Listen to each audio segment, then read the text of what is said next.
ಬೆಳಿಗ್ಗೆನೆ ಧರ್ಮಸ್ಥಳ ಹೋಗೋಣ ಅಂತ ಮಂಡೆಯಿಂದ ಹೊರಟು. ಆದ್ರೆ ಹಾಸನ ಬಿಟ್ಮೇಲೆ ಗೊತ್ತಾಯ್ತು ಮಲೆನಾಡಲ್ಲಿ ಮಳೆ ಅಬ್ಬರ ಜೋರು ಅಂತ. ರೋಡ್ ಸ್ವಲ್ಪ ಕೆಲಸ ನಡೀತಿದೆ, ಆದ್ರೂ ಬಿಟ್ರೆ ವೆದರ್ ಮಾತ್ರ ಸೂಪರ್ ಆಗಿತ್ತು. ನಾವು ಒಂದಿನದಲ್ಲಿ ಧರ್ಮಸ್ಥಳ, ಸೌತಡ್ಕ ಗಣಪತಿ, ಸದಾಶಿವ ರುದ್ರ ಮತ್ತೆ ಕುಕ್ಕೆ ಸುಬ್ರಹ್ಮಣ್ಯ ಮುಗಿಸ್ಬೇಕು ಅಂತ ಹೋಗಿದ್ದು. ಅದ್ರದ್ದು full video YouTube channel upload ಮಾಡಿದೀನಿ. ಯೂಟ್ಯೂಬ್ ಚಾನಲ್ ಲಿಂಕ್ ಬಯೋದಲ್ಲಿದೆ, ಫ್ರೀ ಇದ್ರೆ ಒಂದ್ಸರಿ ಚೆಕ್ ಮಾಡಿ. ನಾನಿವತ್ತು ಹೇಳ್ಬೇಕು ಅನ್ಕೊಂಡಿರೋದು ಸದಾಶಿವ ರುದ್ರ ಟೆಂಪಲ್ ಬಗ್ಗೆ. ಇದು ಧರ್ಮಸ್ಥಳ ಇಂದ 20 ಮಿನಿಟ್ ಜರ್ನಿ ಅಷ್ಟೇನೆ, ಉಜಿರೆಯಲ್ಲಿದೆ. ಇದಕ್ಕೆ ಸೂರ್ಯ ಟೆಂಪಲ್ ಅಂತ ಕೂಡ ಕರೀತಾರೆ. ಈ ದೇವ್ರು ಎಷ್ಟು ಸ್ಟ್ರಾಂಗ್ ಅಂದ್ರೆ, ನಾವು ಒಳ್ಳೆ ಮನಸ್ಸಿಂದ ಏನೇ ಅರ್ಕೆ ಮಾಡ್ಕೊಂಡ್ರು ಅದು 6 ತಿಂಗಳೊಳಗಡೆ ಆಗುತ್ತೆ ಅಂತ ಇಲ್ಲಿನ ಪ್ರತೀತಿ. ನನ್ಗೆ ಕೂಡ ಇದು ತುಂಬಾ ಎಕ್ಸ್ಪೀರಿಯನ್ಸ್ ಆಗಿದೆ.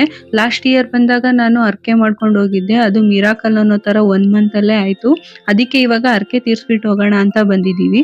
ಇಲ್ಲಿ ದೇವ್ರು ಎಷ್ಟು ಸ್ಟ್ರಾಂಗೋ ಇಲ್ಲಿ ಪ್ಲೇಸ್ ಕೂಡ ಅಷ್ಟೇ ನೀಟಾಗಿದೆ, ಅಷ್ಟೇ ಚೆನ್ನಾಗಿದೆ ಕೂಡ. ಧರ್ಮಸ್ಥಳಕ್ಕೆ ಅಂತ ಬಂದ್ಮೇಲೆ ಮಿಸ್ ಮಾಡದೆ ಒಂದ್ಸರಿ ಇಲ್ಲಿಗೆ ಬನ್ನಿ. ಏನಾದ್ರೂ ಅರ್ಕೆ ಇತ್ತು ಅಂತಂದ್ರೆ ಮೊದ್ಲು ಇಲ್ಲಿ ಬಂದು ದೇವ್ರ ದರ್ಶನ ಮಾಡ್ಕೊಂಡು ಕೇಳ್ಕೊಂಡೋಗಿ, ಅದು ಆದ್ಮೇಲೆ ಇಲ್ಲಿ ಬಂದು ಅರ್ಕೆ ತೀರ್ಸ್ಬೇಕಾಗುತ್ತೆ. ಯಾವ ತರ ಅರ್ಕೆ ತೀರ್ಸೋದು ಅಂತಂದ್ರೆ, ಇವಾಗ ನಾವು ಯಾವ್ದ್ರ ಬಗ್ಗೆ ಅರ್ಕೆ ಮಾಡ್ಕೊಂಡಿರ್ತೀವಿ, ಇವಾಗ ಮನೆ ಕಟ್ಟೋದಾಗಿರ್ಬೋದು, ಕಾರ್ ತಗೊಳ್ಳೋದಾಗಿರ್ಬೋದು, ಇಲ್ಲ ನಮ್ಮ ಅಂಗಡಿ ಬಗ್ಗೆ ಆಗಿರ್ಬೋದು, ಇಲ್ಲ ಕೋರ್ಟು ಕೇಸು, ಪ್ರತಿಯೊಂದ್ರ ಬಗ್ಗೆನೂ ಇಲ್ಲಿ ಮಣ್ಣಿನ ಗೊಂಬೆಗಳು ಸಿಗುತ್ತೆ. ಅವ್ರೇನೆ 10 ರೂಪಾಯಿ ಟಿಕೆಟ್ ತಗೊಂಡ್ರೆ ಒಂದು 145ರಿಂದ 265 ರೂಪಾಯಿ ಇದೆ ಮ್ಯಾಕ್ಸಿಮಮ್ ಅಷ್ಟೇನೆ. ಒಂದು ತಟ್ಟೆಲಿ ಅಕ್ಕಿ ಮತ್ತೆ ಕಾಯಿನ ಹಾಕ್ಬಿಟ್ಟು ಮಣ್ಣಿನ ಗೊಂಬೆ ಹಾಕಿ ಕೊಡ್ತಾರೆ. ಅದನ್ನ ದೇವಸ್ಥಾನದೊಳಗಡೆ ಹೋಗಿ ಅರ್ಚಕರ ಕೈ ಕೊಟ್ಬಿಟ್ಟು ನಮಸ್ಕಾರ ಮಾಡ್ಕೊ ಬರೋದು ಅಷ್ಟೇನೆ. ಅಲ್ಲಿಗೆ ಅರ್ಕೆ ಮುಗೀತೆ.